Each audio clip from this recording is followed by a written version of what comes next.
परभणी हिंगोली विधान परिषद निवडणूक सईद खान यांच्या विजयानंतर कृतज्ञता सोहळा विटेकर गुट्टेंच्या नावाचा उल्लेख टळल्याने राजकीय वर्तुळात चर्चांना उधाण। परभणी हिंगोली स्थानिक स्वराज्य संस्था विधान परिषद निवडणुकीत महायुतीचे उमेदवार सईद खान यांनी शानदार विजय मिळवला आहे।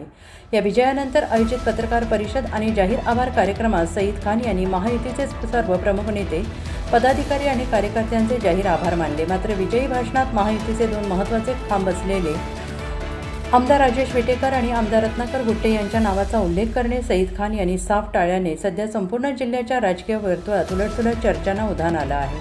नेत्यांच्या नावांची वगळणी चर्चेत निवडणूक जाहीर झाल्यापासून महायुतीमध्ये अंतर्गत धुसफूस असल्याची चर्चा पडद्यामागे सुरू होती। सईद खान यांनी आपल्या विजयी भाषणात महायुतीमधील बहुतांश दिग्गज नेत्यांचे आभार मानले, परंतु परभणीच्या राजकारणात आणि या निवडणुकीत महत्त्वाची भूमिका बजावणारे राष्ट्रवादी काँग्रेसचे अजित पवार गट, आमदार राजेश विटेकर आणि रासपचे आमदार रत्नाकर गुट्टे यांच्या नावाचा साधा उल्लेखही त्यांनी केला आहे। ऐन विजयाच्या जल्लोषात खान यांनी या दोन्ही बड्यांची नेत्यांची नावे का घेतली नाहीत हा केवळ विसर होता की यामागे काही ठरवून केलेली राजकीय भूमिका होती, याबाबत आता तर्कवितर्क लढवले जात आहे। महायुतीची सर्व मते मिळाली का संशयाची पाल चुकचुकली आणि या सोहळ्यात आणि राजकीय गोटात दुसरी एक मोठी चर्चा रंगली, ती म्हणजे महायुतीची सर्व मते सईद खान यांना मिळाली आहेत का।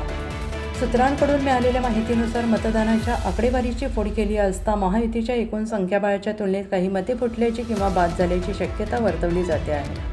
विटेकर आणि गुट्टे यांच्या समर्थकांची मते पूर्णपणे खान यांच्या पदरात पडली की त्यात काही क्रॉस वोटिंग झाले, याबाबत महायुतीचे काही स्थानिक नेते खाजगी शंका उपस्थित करत आहेत। या अंतर्गत नाराजीमुळे सईद खान यांनी भाषणात या दोन्ही आमदारांचे नाव घेणे टाळले असावे, असा अंदाज राजकीय विश्लेषकांकडून व्यक्त केला जातो आहे।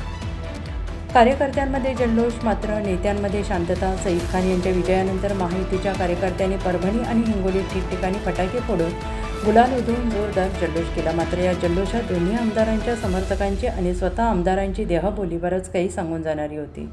राजकीय वर्तुळातील मतं विजय मिळाला असला तरी महायुतीतील अंतर्गत समन्वय पूर्णपणे आलबेल नव्हता आणि हे सईद खान यांच्या भाषणातून आणि दोन्ही आमदारांच्या अनुपस्थितीतून किंवा त्यांच्या नावाच्या वगळण्यातून स्पष्ट होत आहे। आगामी विधानसभा निवडणुकीच्या पार्श्वभूमीवर हा दुरावा महायुतीला कसा परवडणार हे पाहावं लागेल आणि या संपूर्ण प्रकरणावर आता आमदार राजेश विटेकर किंवा आमदार रत्नाकर गुट्टे यांच्याकडून काय प्रतिक्रिया येते याकडे सगळ्यांचे लक्ष लागून राहिले आहे। विजय मिळवूनही परभणी हिंगोली महायुतीमधील ही नाराजीची ठिणगी येणाऱ्या काळात काय वळण घेते हे पाहणं महत्त्वाचं ठरणार आहे।